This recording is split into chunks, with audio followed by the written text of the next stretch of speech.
Hi, welcome to ET Cases. Today we have with us Sandeep Varma, who is the founder and managing director of a wonderful advertising company based out of Bombay called as ICOMO.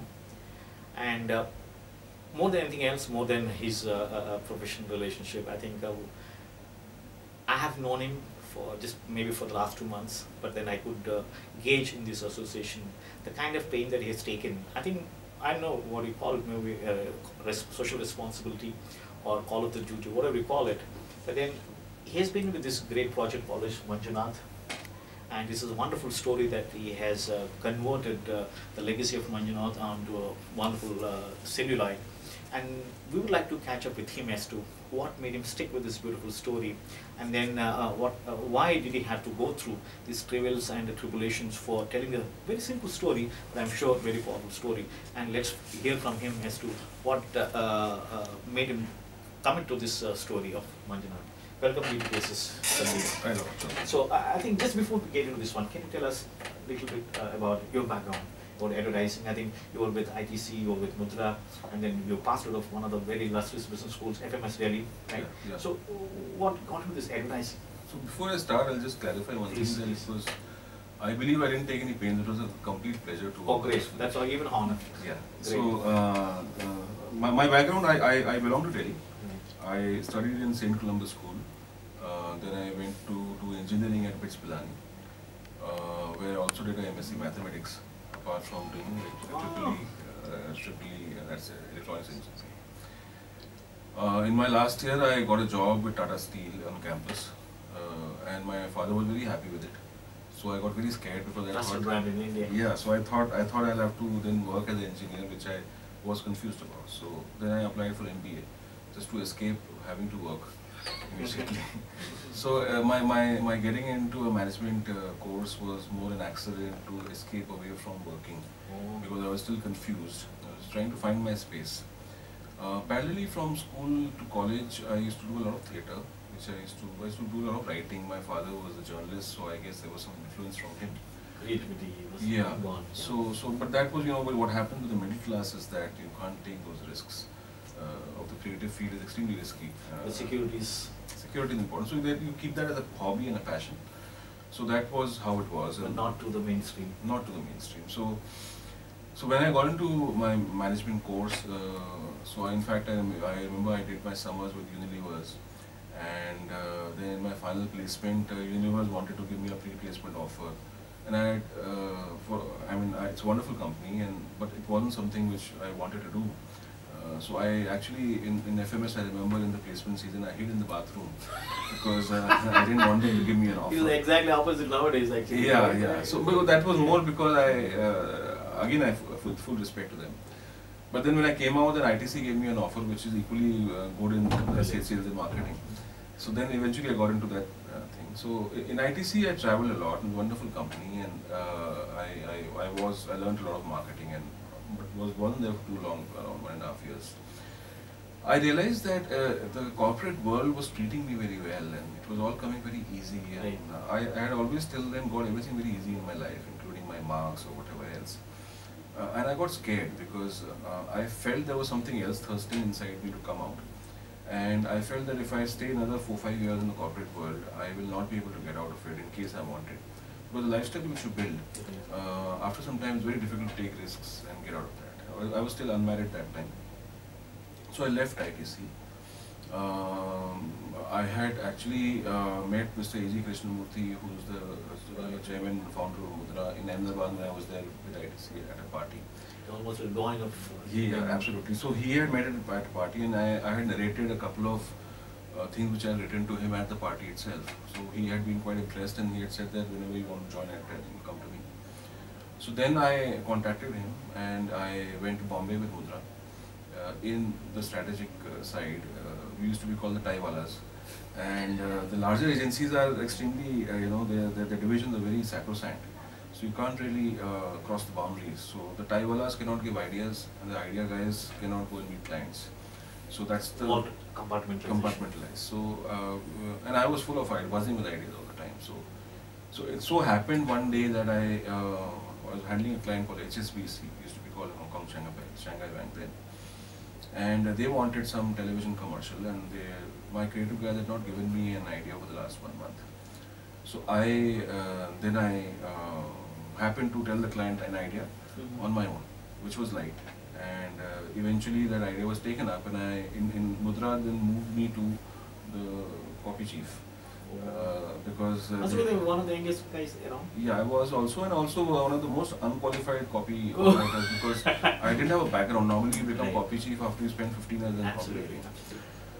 So that was my first taste of professionally getting ever paid for any creative work. That was the first time, because till then it was always a hobby and no one had ever paid me for it. It was an honor to get paid at the end of the month for some writing, which I always used to think is some trash. Yeah, almost like getting paid for your passion. For my passion. So that was my first thing. However, it so happened that I spent some time as a copywriter and a senior copywriter. I realized that I didn't have the tools which people around me had, which had so much experience, and also my juniors would not respect me that much because I had not spent time to. And also advertising was something, though I still do it, was something which I felt at the end of the day, we are trying to exaggerate the virtues of a product sometimes. In fact, most of the times. I parallelly got interested in filmmaking because at Mudra itself there used to be a lot of ad films which used to get made, and we used to outsource that out to other ad filmmakers. The movie making. Yeah, the TV commercials used to be sourced out. So I used to always, sometimes I used to write those commercials and some other director would do them, and I used to wonder whether I could do it any better. So I told my bosses one day that give me a chance once. I had no experience whatsoever, no course in filmmaking, nothing. Give me a chance to do something. They gave me something with a bank which is very small in budget and low risk, which I did reasonably well for them, and I didn't even charge them any extra money because I was getting a salary. So they were happy with that, and then I left Mudra, and then I used to get this work from Mudra as an outside vendor. So that was my first foray into independent filmmaking, and this was also my first foray in being an entrepreneur. So therefore, do you feel at some point of time that actually I'm getting through the end-to-end solutions? You are ideating, you are executing as well, and then I mean maybe what is required for a movie. So it's like very difficult to find somebody who can do this end-to-end solution, especially in today's industry. Right. So I think my cross exposure has helped me with that. I think first of all my professional training in management. One has given me, it does give you a wider exposure to how organizations can be run, how costing can be done and stuff like that, which is an advantage I have over possibly other filmmakers who tend to be only in the creative field. So I feel I have a reasonably good handle on the business side of things. I can understand. So you can do the parallel processing. Yeah. There's also such august organizations such as Levers and ITC have given me a nice exposure to marketing. For example, my personal opinion is that our film marketing in India is 5 years behind our FMCG marketing. So the innovations which is happening in FMCG. You're saying 5 years behind? Absolutely. I think we need to talk to you only on that after, maybe on a separate note, but then I think very stunning actually. But then since it's coming from you, I think it's quite primitive actually what happens in film marketing. Is compared to, I'll give you a simple example, that 90% of all ads which are made for products across the industry, in FMCG and otherwise, do not use big stars or celebrities as endorsers. Right? Only 10% use a Shah Rukh Khan or a Sachin Tendulkar or something like that. Maybe far little expensive there. Of course. So they don't depend on celebrity value to peddle their product, and they're able to come up with some product benefit, which is able to arise from the product itself and possibly some exaggeration. In our movies, most of the movies which are well marketed or which are called as well marketed, big marketed, depend on their star value. Finally, at the end of the day, if you have a star, you will put the star there in the poster and then you will center everything around it. How many movies have you seen? And the ratio should be 90%. Of non-celebrity product itself, the movie itself is a product.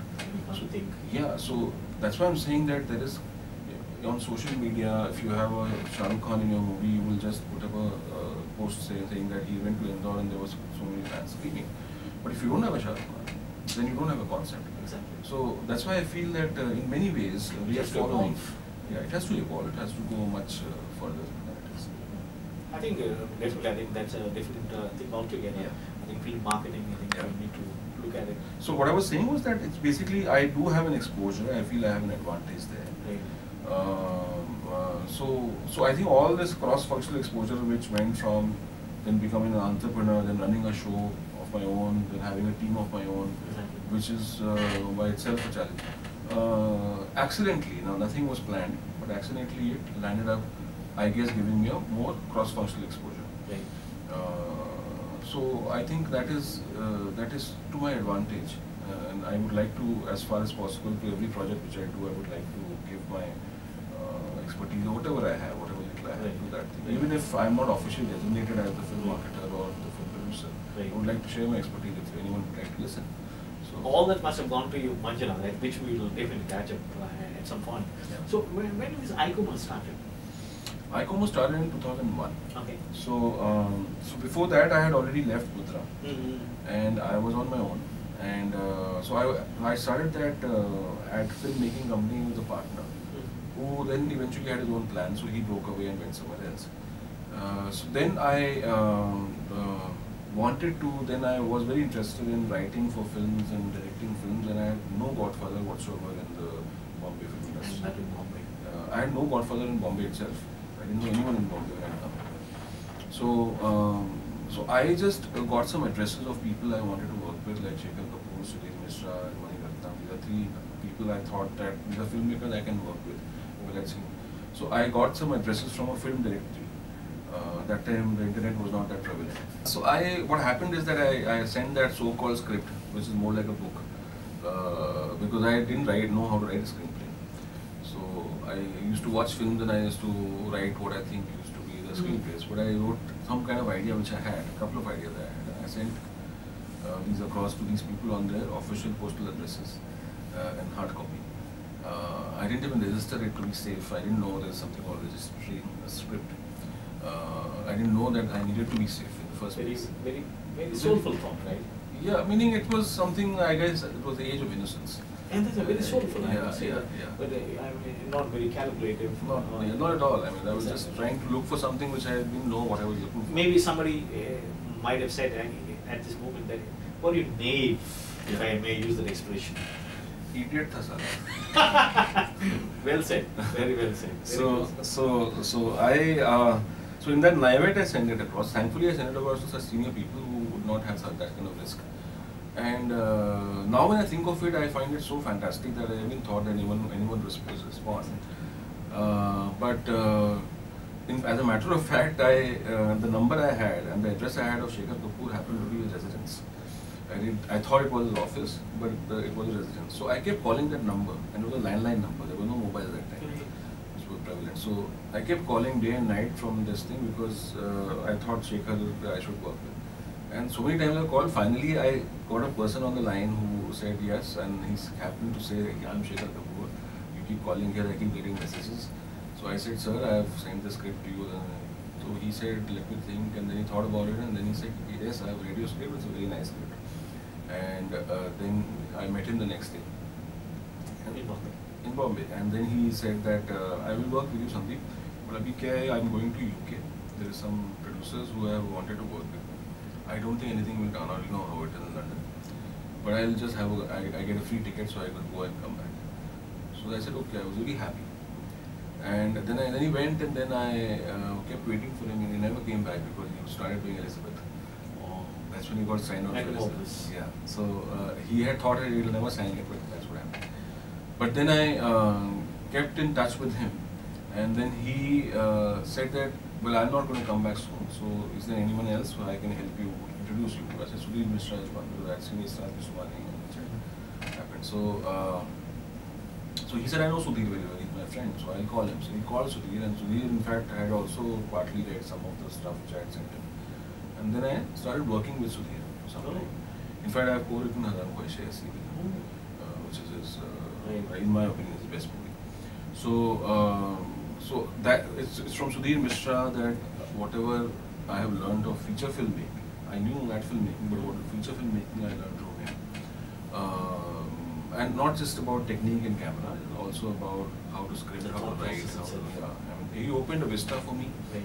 I was coming in from a very structured background of engineering and management, and he is like so well exposed, and he had a PhD in so many things. So my thing was that the way he used to talk about life itself and about relationships, about friends, about parents, everything.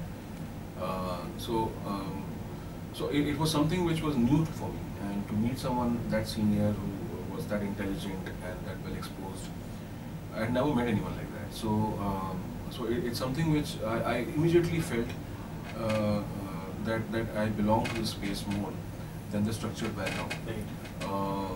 When you go to a filmmaker like Sandeep Mishra's office, I used to tease him that he used to, if he's fixing the next day's meeting, people call him, "Can I meet you?" Come at 11. So that used to be said to everyone. So everyone has to come at 11 because he knows half the people won't turn up on time. And so then you go there, and if you turn up at 11, I used to start assisting him in direction, and then I used to go with a notepad, note down stuff which he used to tell us, and we used to think about it, brainstorm. So I've been in situations where one writer is sitting here, one writer is sitting here, one writer is sitting here, and all of them are working on different scripts. But they're all sitting together, and then this guy is writing a script, and then he will say, "Okay, what do you think about this?" In between that, some tribals from Madhya Pradesh will come and say that, "Sudhirji, we want to show you our new composition in dance, some tribal dance."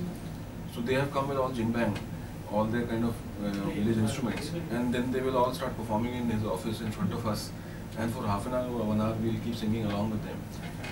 I was completely taken aback from coming from the levers, ITC kind of setups where you have 11 to 11:30, there's one meeting, and so and initially I used to be cynical about this, and I used to wonder that work will never happen, but work used to happen. Somehow over a period of a month, I realized that a lot of scripts had been written and a lot of ideas had been thrown in. So I realized that the creative bent of mind will deliberately create chaos. From chaos only automation comes. Yes, yes. So the originality in thought cannot come. You have to break those barriers and the shackles in your mind. Canvas is very good. Yes. So then that's when I realized there was some method in the madness, and it's something which appealed to me. It's because it was for the first time in my life I felt here was something which was challenging. Right. Everything else till then had come very easy. My marks in school, my marks in college, my entrance test in all kinds of preschools, and so everything was easy. I hardly studied for anything. And now for the first time, here was something I could look up to and say, okay, this is what I want to aspire to do, and these are the things I want to achieve, and I want to really do well in this.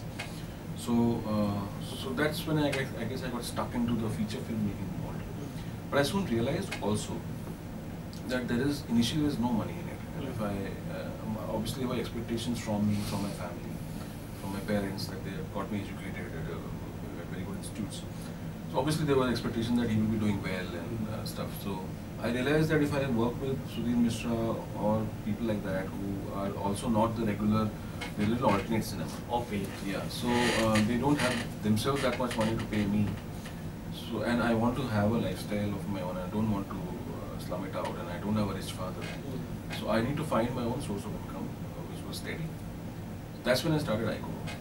So from my advertising days, there were these couple of clients who had kept on chasing me because they had liked my work, and I guess they wanted to work with me. So then they were, one of them in fact became my friend, and he said that you have to start your own agency and you have no choice. So I in fact started ICOMO in his office. It is a company called IIML Learning Resources, which trains people for CAD. So I started ICOMO in their office for the first 3 months. We didn't have an office. He gave me one room and said, okay, you operate from here, operate our business, and you can take outside business also. So it's the most, in today's time it's called like a VC, but he didn't take a stake in this. He just said, okay, and he also gave us some working capital initially. So I didn't have any money to invest, so we needed some working capital. So they gave us that also. So full credit to them. So I guess they showed a lot of belief. But ICOMO from day one did well. From day one was in profit, and I quickly had a team with me. And the one thing which I did is in ICOMO, and which continues to happen, which allows me to fly a bit here and there in my own things, is that see, when I was an employee, I used to find it very objectionable. I always had a different way of doing things. So I would approach a problem in a different way.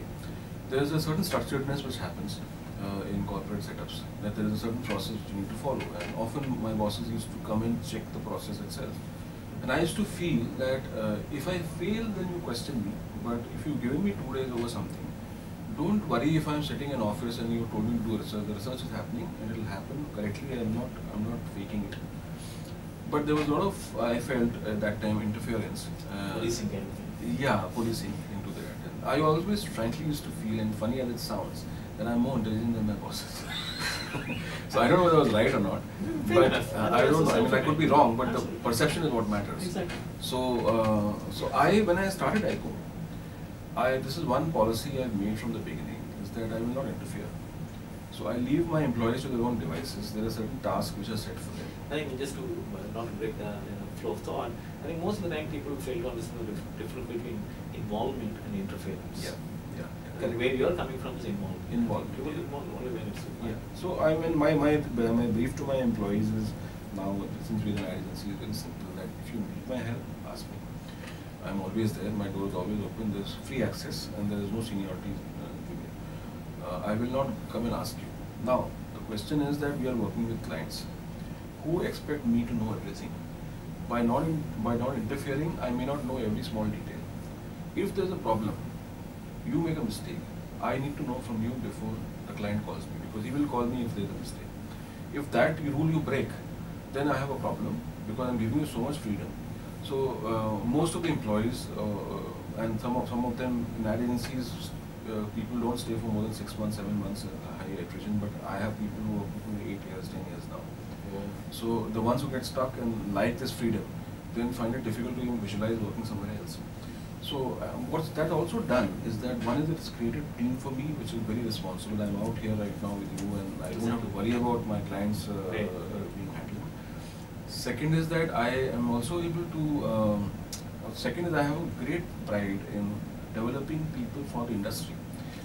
Because there are a lot of these people are fresher or 1 year into the business who I recruit.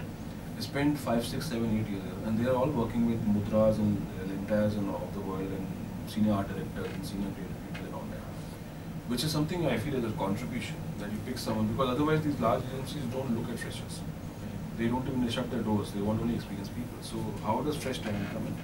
So it's a matter of great pride for me that because I allowed them, gave them the freedom to stand on their own feet. It also allows me to do projects like this, because I was out and I was busy and I was extremely stressed about this. So my team is the one which was my backbone. Because, so you have the shock absorbing capacity. Absolutely. So that's the secret that why ICOMO has survived and grown all these years. It's been a shock absorber. It's taken a lot of shocks. ICOMO is also an investor in Manjunath. And it has invested far beyond its capacity.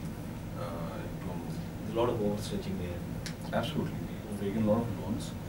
My employees have cut their salary for some time so that we could service their loans. It's voluntarily, without my any pressure.